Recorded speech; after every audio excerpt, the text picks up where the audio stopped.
À Gethsémani, Christ était déjà crucifié. Voilà pourquoi à Golgotha, il n'a pas paniqué. Parce qu'il avait déjà vaincu la mort à Gethsémani. Et lorsque les gens étaient là à Golgotha, en train de pleurer, alors il dit, Père, aie pitié d'eux. Aujourd'hui, toi, tu es là en train de te plaindre. Mais le Seigneur m'a oublié. Je vais te dire qu'à Gethsémani, il avait déjà tout accompli. Alors ce que tu es en train de vivre, c'est le Golgotha de ta vie. Même à Golgotha, tout finira par s'accomplir. J'aime ces choses. Lorsque le Seigneur entre dans ton cœur, il change même ton histoire. Vous savez, ces jours-là, l'histoire de ces soldats n'était plus la même.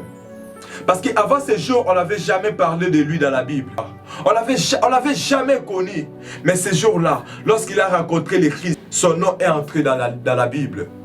À l'image de ces voleurs, lui qui volait, il n'avait jamais connu le Christ. On n'avait jamais parlé de lui.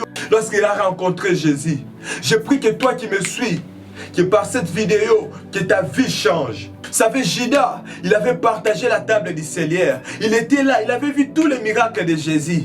Mais ce jour-là, il avait perdu la grâce. Il avait perdu sa place. Et ce voleur, lui qui pouvait être qualifié d'une personne impire, mais il a reçu l'invitation suprême.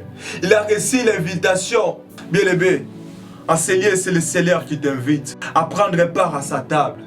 Il t'invite à devenir son enfant. Ne freine pas, n'alourdis pas ton cœur. Laisse Jésus prendre le dessus. Laisse Jésus t'accompagner.